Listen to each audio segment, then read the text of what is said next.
সালাম দিলে মান বেড়ে যায়। 2, এটা উত্তম, অসহায় দুস্থ গরিব মানুষকে খাদ্য দিলে মান বেড়ে যায়। 3, অসলাত বিল্লাইল নাসনিয়াম, মানুষ যখন ঘুমিয়ে থাকে অর্থাৎ তাহাজ্জুদ পড়লে মান বেড়ে যায়। 3টা কাজ, যার জন্য বহু বক্তব্যে বলা আছে আপনাকে ফিরে যেতে হবে আপনার বাপের স্বভাবে, আর আপনার বউকে ফিরে যেতে হবে আপনার মায়ের স্বভাবে।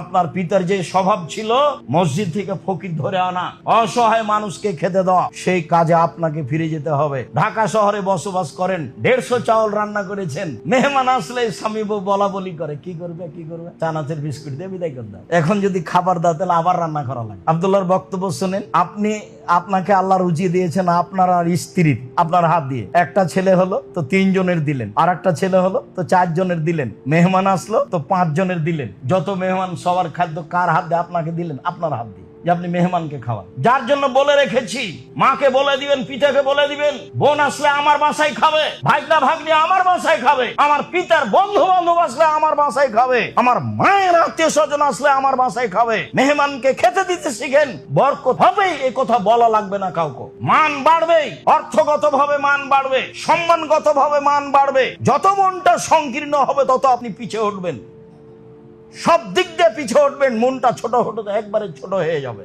মানুষকে খেতে দিতে শিখতে হবে, জরুরি। বহুদিন বলা আছে, যে ঘরে আপনার স্ত্রী থাকে সে ঘরে ফ্রিজ আছে, গ্যাসের চুলা আছে, তরকারি আছে ফ্রিজে, বের করে একটু গরম করলেই হয়, মেহমানকে খেতে দেওয়া যায়। আপনি রাত 10টায় মেহমান নিয়ে গেছেন, আপনার স্ত্রীকে বলছেন খালেদা উঠো একটু তরকারি গরম করো, মেহমানকে খেতে দিতে হবে। বউ নাক ছিটকে নিতে বলছে, হ্যাঁ তুমি রাতে মেহমান নিয়ে আসো, হিসাব পাও না, কে এগুলো করবে?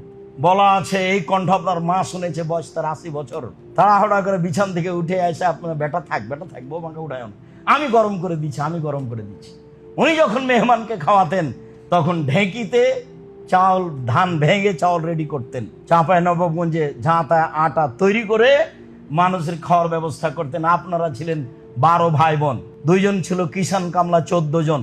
আপনার বাপ রাতে 2 জন মেহমান ধরে নিয়ে এসছে ফকির, এবার হলো 16 জন মানুষের খাওয়া রেডি করে আপনার মা। এইভাবে তার জন্য সহজ হয়। তারপরে আপনারা 12 ভাই বোন, একটার পর একটা আছে, কান্নাকাটির মাঝে, হইজয়ের মাঝে, তাকে দুধ দেওয়ার মাঝে, তারপরেও কোনো সমস্যা হয়নি। আর আপনার কিছুই নাই, তবুও খালি সমস্যা। একান ছেলে, কানার কচড়া, তাও নিয়ে এই সেই কত কিছু। ফিরে যেতে হবে বাপের স্বভাবে, ফিরে যেতে হবে মায়ের স্বভাবে। 3টি কারণে মান বেড়ে যাবে।